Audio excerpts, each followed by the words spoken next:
Hello, my dear students. Very good afternoon to all. How are you? I hope you all are fine and safe at this time at your home.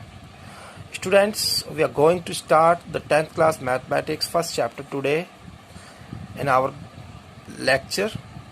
I am opening this book.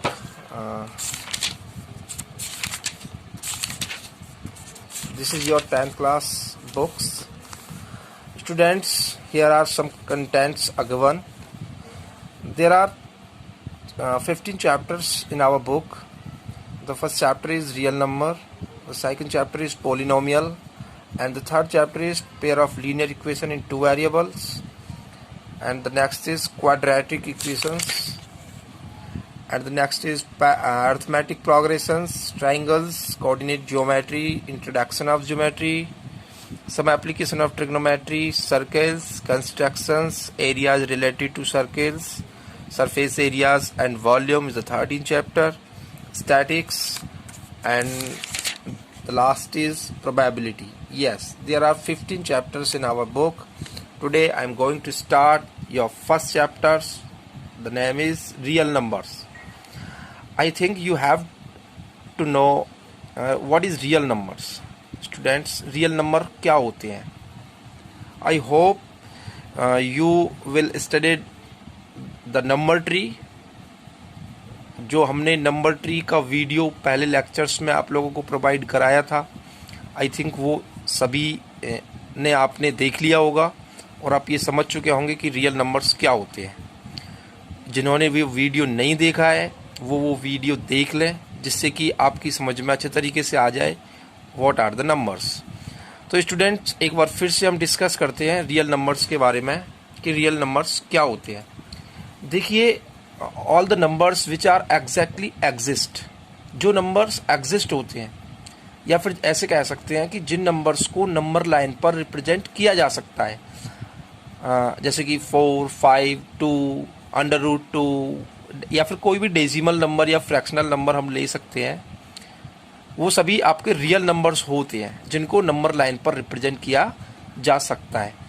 तो student, real numbers start करने से पहले हमें बहुत सारे numbers के बारे में पता होना चाहिए, like rational, irrational numbers, fractional numbers, integers, whole numbers, natural numbers, even numbers, odd numbers, prime numbers and composite number also. There are so many numbers which I have discussed in our last videos. Students, इस first chapter को start करने से पहले हम आपसे discuss करेंगे एक important theorem के बारे में जो इस चैप्टर में यूज़ की गई है, जिसके यूज़ से आप इस चैप्टर्स की फर्स्ट एक्सरसाइज को कर पाएंगे. देखिए स्टूडेंट, बात करते हैं, ये है वो प्रॉपर्टी यूक्लिड डिवीजन लेमा. ये यूक्लिड नाम के एक मैथमेटिशियन के नाम पर इस एल्गोरिथम का नाम यूक्लिड डिवीजन लेमा पड़ा था. इस थ्योरम का जो स्टेटमेंट है वो है, given positive integers a and b, there exist unique integers q and r. देखिए, कोई भी आपको दो पॉजिटिव इंटीजर्स दिए हुए हैं a एंड b, तो उनके लिए आपको q और r दो ऐसे यूनिक इंटीजर्स सेटिस्फाई करने हैं जिससे कि आपका जो ये a है नंबर, वो इस तरीके से रिप्रेजेंट हो जाए, that is a is equal to B Q plus r, where r is the greater than and equal to 0 and less than b. And यहाँ पे एक बात और ध्यान रखिए स्टूडेंट, ये जो आपका a होगा ये ग्रेटर देन b होगा. यस, तो हमें हमारा जो नंबर a है पॉजिटिव इंटीजर, हमको उसे बी क्यू प्लस आर के फॉर्म में रिप्रेजेंट करना है. एक्चुअली ये जो यूक्लिड डिवीजन लेमा है, इस देखो ये इसका नाम यूक्लिड डिवीजन लेमा है, बट जब हम इसकी प्रोसेस की बात करते हैं तो इसका जो प्रोसेस है वो कहलाता है एल्गोरिथम. तो Euclid division algorithm is a technique to compute the highest common factor. Yes student, ये आपकी जो टेक्निक यूज होती है ये दो नंबरों का हाईएस्ट कॉमन फैक्टर निकालने के लिए यूज होती है. देखिए, ये कोई नई नहीं है, आप प्रीवियस क्लासेस में आपने स्टडी किया हुआ है. आपने एक रिमाइंडर थ्योरम देखी होगी जिसमें आपने देखा था, स्टेटमेंट होता था 7th में 8th में, dividend equal to division into quotient plus remainder. जी हाँ स्टूडेंट, तो ये जो ए होता है ये आपका डिविडेंड का वर्क करता है और ये जो b होता है ये आपका डिवीजर का वर्क करता है, जिससे हम डिवाइड देते हैं। और ये जो q होता है ये आपका क्वोशेंट का वर्क करता है, जितने टाइम हम लोग डिवाइड दे रहे होते हैं। और ये जो r होता है ये स्टूडेंट आपके रिमाइंडर का वर्क करता है, जो भी आपका रिमाइंडर होता है। तो यहाँ पे ना आपको कुछ स्टेप फॉलो करनी है, उसी अपनी रिमाइंडर थ्योरम को आपने जो पहले पढ़ा हुआ है स्टेटमेंट, उसी को थोड़ा स्टैंडर्ड फॉर्म में यहाँ पे दिखाया गया है 10th क्लास की फर्स्ट एक्सरसाइज में। तो हम यहाँ पे कुछ इसकी स्टेप ऑफ सॉल्यूशन के बारे में बात करते हैं। आपको क्या करना है, देखिए आपका जो फर्स्ट स्टेप है इसमें आपको अप्लाई करना है यूक्लिड डिवीजन एल्गोरिथम को। तो स्टूडेंट्स ये आपका ए और बी के बीच में आप लोगों को अप्लाई करनी है। तो ए और बी के बीच में जब आप होल नंबर्स दोनों ए और बी दिए हुए हैं, जब आप इनके बीच का HCF फाइंड करेंगे तो आप इस नंबर को a = BQ + R के फॉर्म में राइट कर लेंगे, जहाँ पे a b से बड़ा होगा। ओके, और जो r होगा वो >= 0 होगा एंड b होगा। अब डियर स्टूडेंट ये चीज आपको फॉलो करनी है। ओके, अगर आपका r 0 आ जाता है, सेकंड स्टेप में दिया हुआ है इफ r = 0, अगर आपका इसी कॉन्सेप्ट से r 0 आ जाता है, जिस स्टेप में आपका r 0 आ जाता है उसी स्टेप का जो b होगा, the value of b, then the b is the highest common factor of a and b। तो b आपका हाईएस्ट कॉमन फैक्टर हो जाएगा। और अगर आपका r 0 नहीं आता है, if r is not becomes to 0, then apply the division lemma to d and r। It means अगर आपका ये 0 नहीं आता है तो आपको क्या करना है, आपका ये जो b है वो आपका अगली स्टेप में a बन जाएगा, और फिर आपका ये जो r है वो आपका b बन जाएगा। और स्टूडेंट्स उसके बाद आप अगली स्टेप्स में इसे यूज कर सकते हैं। देखिए ये इसके स्टेप्स ऑफ सॉल्यूशन थे, ये आपकी थ्योरम है। हम इसे एग्जाम्पल के माध्यम से इसे समझने की कोशिश करते हैं कि इसे आपको एग्जैक्टली यूज करना कैसे है। देखिए स्टूडेंट यहाँ पे एक स्टेप 3 और दिया हुआ है, continue the process till the remainder is 0, the divisor at this stage will be the required HCF। जब तक आपका रिमाइंडर 0 नहीं आ जाता है तब तक आप इसी एल्गोरिथम प्रोसेस को कंटिन्यू रखोगे। और देखिए यहाँ पे एक नोट भी दिया हुआ है, HCF A एंड B। देखो इसको आप ऐसे बोल सकते हैं, HCF between A and B denotes the HCF of A and B। अगर आपको कहीं ऐसे दिखता है HCF A स्मॉल ब्रैकेट में A, B, तो इसका मतलब है इसका जो रिजल्ट आएगा निकल के वो A और B के HCF के बारे में बात कर रहा है। देखिए यहाँ पे हम एग्जांपल 1 लेते हैं जो हमारी NCERT के अंदर दिया हुआ है, बहुत ही ज्यादा इम्पोर्टेंट। तो स्टूडेंट हम बात कर रहे थे इसके एग्जांपल की। देखिए हम इस एग्जांपल को सबसे पहले उस मेथड से सॉल्व करेंगे जिस मेथड से आप अब तक HCF निकालते आए हैं। देखिए जो डिवीजन मेथड होती है, सबसे पहले आपको इन दोनों नंबरों के बीच में कंपेयर करना होता है, which is the greater and which is the smaller number. You easily clear कर पाओगे कि 12576 it means 12,576 is the greater to 4052। तो स्टूडेंट्स ये जो नंबर है ये डिविडेंड होगा, और जो ये नंबर है ये डिवीजर होगा, because this is the smallest number. और जब आप डिवीजर से डिविडेंड में डिवाइड दोगे 4052 से, जब आप 12576 में डिवाइड दोगे स्टूडेंट, तो ये 3 टाइम डिवाइड जाएगा तो 12156 आएगा। इसके बाद इनको यहाँ पे जब आप सब्ट्रैक्ट करोगे तो 420 आपका रिमाइंडर होगा। देन आप जानते हैं कि जो रिमाइंडर होता है आप उससे लास्ट डिविडेंड जो डिवीजर है उसमें आप डिवाइड दोगे, तो इसका डिवाइड इसमें 9 टाइम जाएगा, और यहाँ से माइनस करके जो आपको रिजल्ट मिलेगा वो 272 मिलेगा रिमाइंडर के रूप में। देन आप अगेन सेम कंटिन्यू करोगे, 272 का डिवाइड 420 में दोगे तो आपका 1 टाइम में 272 आएगा, and 148 is the remainder. Then again 148 is the divisor, and you have to divide the 272 by the 148. One time 148 and the 124 is the remainder next. Now 148 is divided by the 124. You have to remainder 24. And again to use the continue process, you have to 4 is the new remainder now. और जब आप 4 से इस 24 में divide दोगे तो 6 time में this divide is finish totally and the remainder is 0। जब तक आपका रिमाइंडर 0 नहीं आ जाता तब तक आप HCF प्रोसेस के लिए उस क्वेश्चन को कंटिन्यू डिवीजन फॉर्म में लेते ही रहते हैं। तो जो लास्ट टाइम में जिस नंबर से जब आपका रिमाइंडर आया है उस प्रोसेस में जो आपका डिवीजर होता है, जिस डिवाइड ने उसको रिमाइंडर 0 किया है, वही आपका HCF होता है। ये आप पढ़ते आए। अब तक। और इसी चीज़ को थोड़ा स्टैंडर्ड एंड रिटन फॉर्म में क्लास 10th में यूज़ किया गया है। कोई नई मेथड नहीं है स्टूडेंट, ये आप बड़े आराम से और बड़े अच्छे तरीके से समझ सकते हो। और देखो लास्ट जो हमने थ्योरम डिस्कस की है उस थ्योरम को आप 2 से 3 टाइम रिवाइज करें, जिससे कि आप इसका रिटन फॉर्म सीख पाएंगे। देखिए अब इसी क्वेश्चन को हम यूक्लिड डिवीजन एल्गोरिथम के माध्यम से करेंगे। देखिए स्टूडेंट, जब हम इसको यूक्लिड से करते हैं तो हमें सबसे पहले कंपेयर करना होता है कि हमारा नंबर कौन सा ग्रेटर है, कौन सा स्मॉलर है। और जो ग्रेटेस्ट नंबर होता है वो आपका ए होता है और जो स्मॉलेस्ट नंबर होता है वो आपका बी होता है। एक चीज़ आप ध्यान से देखिए स्टूडेंट, यहाँ हम जानते हैं कि HCF of A and B को जब हम रिप्रेजेंट करते हैं तो उसे A equal to B Q plus R से रिप्रेजेंट करते हैं। और इसको तब तक कंटिन्यू करेंगे जब तक कि आपका ये जो रिमाइंडर है ये 0 ना आ जाए।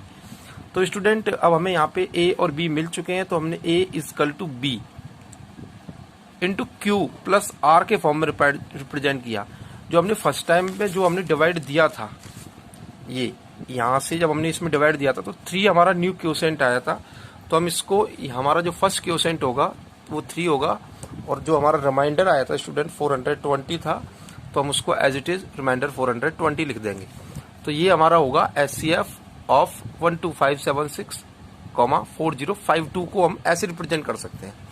अब हमने आपको बताया था कि जब तक रिमाइंडर 0 ना आ जाए तब तक आप continue a equal to B Q plus r का कॉन्सेप्ट यूज करेंगे। तो ये जो आपका जो न्यू डिवीजर था पहले, अब ये आपका हो जाएगा डिविडेंड, और जो आपका रिमाइंडर था वो हो जाएगा आपका क्या, डिवीजर। ओके, तो आप 4052 और 420 के बीच में जब आप एचसीएफ निकालोगे तो आप उसको कैसे रिप्रेजेंट करोगे, A equal to B Q plus R. तो ये जो क्यू है ये कहाँ से आया, जब आपने 420 का डिवाइड 4052 में दिया था तो 9 टाइम डिवाइड गया था, this is the second quotient. और इसका जो रिमाइंडर आया था वो 272 आया था। तो इसलिए आप यहाँ पे इसको 9 टाइम डिवाइड देंगे तो 272 रिमाइंडर में ये आपका 4052 एक्सप्लेन हो जाएगा। देन आप अभी भी रिमाइंडर 0 नहीं है तो आप अगेन जो आपका डिवीजर है उसको आप डिविडेंड बनाएंगे, और जो आपका रिमाइंडर है उसको आप कंसिडर करेंगे एज ए डिवीजर। देन आप अगेन 272 से 420 में डिवाइड देंगे तो 1 टाइम इसका डिवाइड जाएगा, this is the new quotient, और इसका जो रिमाइंडर बचेगा वो 148 बचेगा। अभी भी रिमाइंडर 0 नहीं है, इसे नेक्स्ट स्टेप के लिए यूज करेंगे। This is the dividend and this is the new divisor. जब आप 148 का डिवाइड 272 में देंगे तो 1 टाइम डिवाइड देने के बाद आपका रिमाइंडर 124 बचेगा, which is not equal to 0। Then आप अगेन सेम कॉन्सेप्ट यूज करेंगे, इसको आप डिविडेंड के रूप में लेंगे, इसको आप डिवीजर के रूप में लेंगे। जब आप 124 से 148 में डिवाइड देंगे तो 1 टाइम डिवाइड देने के बाद इसका रिमाइंडर 24 बचेगा। Then again 124 as the dividend and 24 as the divisor. 24 से जब आप 124 में डिवाइड दोगे तो 5 टाइम इसका डिवाइड जाएगा और 4 इसका रिमाइंडर बचेगा, which is not equal to 0। To use again algorithm, 24 is the new dividend and 4 is the new divisor. जब आप 4 से 24 में डिवाइड दोगे तो 6 टाइम में ही कंप्लीटली डिवाइड हो जाएगा और रिमाइंडर कुछ भी नहीं बचेगा। और जब तक रिमाइंडर 0 नहीं बचता है तब तक आप सेम कॉन्सेप्ट यूज करते रहोगे। और हमने आपको बताया था इसके थर्ड स्टेप में कि जब तक इसका रिमाइंडर 0 नहीं हो जाता है तब तक आप इसे करते रहिए। और जिस स्टेप में इसका रिमाइंडर 0 हुआ है, देखिए 24 इंटू 4 की स्टेप में इसका रिमाइंडर 0 हुआ है, तो 24 और 4 के स्टेप में आपका जो बी होता है वो आपका एचसीएफ होता है स्टूडेंट। तो आपका यहाँ पे A equal to B Q plus R, तो आपका ये जो 4 होगा ये आपका क्या हो जाएगा, एचसीएफ हो जाएगा। Now is the remainder is 0, so b equal to 4 is the required HCF. I hope ये आपकी समझ में आया होगा, और इसके बेसिस पर आप अपनी एक्सरसाइज 1.1 कर सकते हैं स्टूडेंट। कुछ क्वेश्चंस एक्सरसाइज के पार्ट में दिए हुए हैं जिनको आप सॉल्व करें। देखिए ये इधर आपका इस एक्सरसाइज 1.1 का क्वेश्चन नंबर 1 दिया हुआ है, use Euclid division algorithm to find the HCF of. Algorithm को यूज करके आपको एचसीएफ फाइंड करना है, फर्स्ट, सेकंड और थर्ड, इन तीनों क्वेश्चंस को आप लोग सॉल्व कर सकते हैं इस प्रॉपर्टी से। देखिए स्टूडेंट ये प्रॉपर्टी इतनी इंपॉर्टेंट है कि आप अभी 2020 का बोर्ड एग्जाम का 10th क्लास का जब आप एग्जाम उठा के देखेंगे तो आपको MCQ में ये प्रॉपर्टी सिर्फ इस रूप में आई थी, ओनली दिस टाइम। आपको A equal to BQ plus R का जो कॉन्सेप्ट था ये दे रखा था और आपको ये सेलेक्ट करना था कि इसका जो R होता है वो किस फॉर्म में दिया होता है।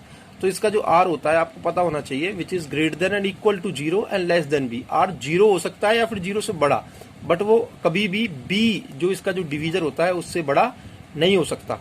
तो स्टूडेंट इस तरीके से 4 ऑप्शन दिए थे, उसमें से एक ऑप्शन को सिलेक्ट करना था। तो आप ये समझिए ये बहुत ज्यादा इंपॉर्टेंट कॉन्सेप्ट है जिसके हेल्प से आप अपनी एक्सरसाइज का क्वेश्चन नंबर 1 कर सकते हैं। अब देखिए आप इसका एक और एग्जाम्पल बहुत ज्यादा इंपॉर्टेंट है, एग्जाम्पल 2।